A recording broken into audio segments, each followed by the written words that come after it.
નમસ્કાર મિત્રો, આજના આ ખાસ વિડીયોમાં અમે ચર્ચા કરવા જઈ રહ્યા છીએ એક એવા વિષય પર જે લાખો બેંક એકાઉન્ટ ધારકો માટે અત્યંત મહત્વનો છે, કારણ કે જો તમારું ખાતું state bank of India, Punjab national bank અથવા બેંક ઓફ બરોડામાં છે, તો સપ્ટેમ્બર 2025થી અમલમાં આવનારા નવા નિયમો અને બદલાવો તમારા રોજિંદા બેન્કિંગ જીવનને સીધી અસર કરવા જઈ રહ્યા છે. બેંકોમાં સતત ડિજિટલાઇઝેશન, સિક્યોરિટી, ગવર્મેન્ટ રેગ્યુલેશન્સ અને ગ્રાહકોના અનુભવને વધુ સારો બનાવવા માટેના અનેક સુધારા અમલમાં આવી રહ્યા છે અને આ વિડીયોમાં અમે તમને એ દરેક બદલાવની સંપૂર્ણ માહિતી આપવાના છીએ જેથી તમે તમારા એકાઉન્ટ, લોન, ટ્રાન્સફર અને કાર્ડ ઉપયોગ અંગે સાવચેત રહી શકો. સપ્ટેમ્બર 2025થી શરૂ થતા આ 5 મોટા ફેરફારોમાં સૌથી મોટો અસરકારક બદલાવ એસબીઆઈ ક્રેડિટ કાર્ડ ધારકો માટે છે, કારણ કે હવે તમારી ડિજિટલ ગેમિંગ અને સરકારી પેમેન્ટ્સ માટેના રિવોર્ડ પોઇન્ટ્સ બંધ થઈ જશે. હા, તમે બરાબર સાંભળ્યું. જો તમે એસબીઆઈ કાર્ડનો ઉપયોગ Free Fire, PUBG, Call of Duty જેવા ઓનલાઇન ગેમિંગ પ્લેટફોર્મ્સ અથવા passport, PAN card, income tax, toll કે અન્ય ગવર્મેન્ટ ટ્રાન્ઝેક્શન માટે કરતા હો, તો 1 સપ્ટેમ્બર 2025 પછીથી તમને તેના બદલામાં એક પણ રિવોર્ડ પોઇન્ટ નહીં મળે. આ ફેરફાર ખાસ કરીને લાઇફસ્ટાઇલ સિલેક્ટ અને પ્રાઇમ કાર્ડ ધારકોને સીધી અસર કરશે. એસબીઆઈ એ કાર્ડ પ્રોટેક્શન પ્લાન એટલે કે સ્કીમમાં પણ ફેરફાર કર્યો છે, જેમાં હવે નવા રિન્યુઅલ ચાર્જિસ લાગુ થશે, જેમાં ક્લાસિક પ્લાન રૂ. 999, પ્રીમિયમ રૂ. 1499 અને પ્લેટિનમ રૂ. 1999માં અપડેટ કરવામાં આવશે, એટલે હવે તમારા કાર્ડ પર વધુ સિક્યોરિટી પ્રોટેક્શન માટે થોડો વધારાનો ખર્ચ આવશ્યક રહેશે. બીજો મોટો બદલાવ છે ઇમિડિયેટ પેમેન્ટ સર્વિસ એટલે કે ઇમ્પ્સ ટ્રાન્સફર અંગેનો, જે રોજબરોજ લાખો લોકો ઉપયોગ કરે છે. હવે જો તમે એસબીઆઈ મારફતે 25,000 રૂપિયાથી વધુનું ઇમ્પ્સ ટ્રાન્સફર કરો છો, તો તમારે નાની ફી ચૂકવવી પડશે. આ નિયમ 15 ઓગસ્ટથી લાગુ થયો છે, પરંતુ કોર્પોરેટ એકાઉન્ટ ધારકો માટે 8 સપ્ટેમ્બરથી નવી ફી સ્ટ્રક્ચર લાગુ થશે, જેમાં અલગ-અલગ રેન્જ મુજબના ચાર્જિસ નક્કી કરાયા છે.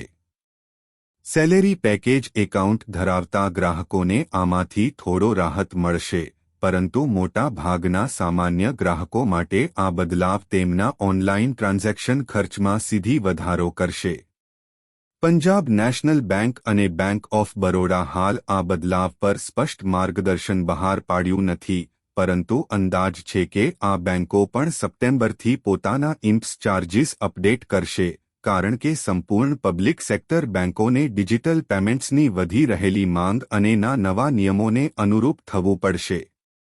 ત્રીજો મોટો બદલાવ છે તમારા હોમ લોન, પર્સનલ લોન અને કાર લોનની પર સીધી અસર કરનાર, કારણ કે પીએનબી અને બોબ બંનેએ એટલે કે marginal cost of funds based lending rate ઘટાડ્યો છે, જેના કારણે તમારા લોન વ્યાજના દરોમાં ઘટાડો થશે. પંજાબ નેશનલ બેંકે 1 ઓગસ્ટ 2025થી તમામ મુદ્દો પર 5 બેસિસ પોઇન્ટનો ઘટાડો કર્યો છે, જેમાં ઓવરનાઇટ રેટ 8.20%થી 8.15% થયો છે અને 1 વર્ષની મુદ્દનો દર 8.90%થી 8.85% થયો છે. બેંક ઓફ બરોડાએ પણ 12 ઓગસ્ટથી પોતાનામાં ઘટાડો કર્યો છે, જેમાં ઓવરનાઇટ રેટ 8.10%થી ઘટીને 7.95% થયો છે અને 1 વર્ષની મુદ્દનો દર 8.90%થી ઘટીને 8.80% થયો છે. એસબીઆઈએ હજી સુધી કોઈ નવો અપડેટ જાહેર કર્યો નથી, પરંતુ અનુમાન છે કે આગામી મહિનાઓમાં એસબીઆઈ પણ તેની લોન વ્યાજની નીતિમાં ફેરફાર કરશે, કારણ કે પીએનબી અને બોબ સાથે સ્પર્ધામાં રહેવા માટે એસબીઆઈને ગ્રાહકોને માં રાહત આપવી પડશે. આ બદલાવનો સીધો લાભ લાખો હોમ લોન અને પર્સનલ લોન ધરાવતા લોકોને મળશે, કારણ કે તમારા માસિક હપ્તા ઘટી શકે છે અને તમારી બચતમાં વધારો થઈ શકે છે.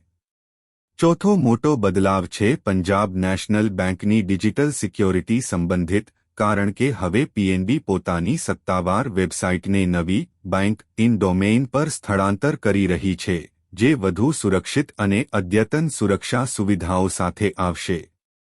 નવા નિયમો અનુસાર તમામ પબ્લિક સેક્ટર બેંકોને તેમની ઓનલાઇન બેન્કિંગ સેવાઓને વધુ સુરક્ષિત બનાવવા માટે આ ડોમેઇન અપગ્રેડ ફરજિયાત કરવામાં આવ્યો છે.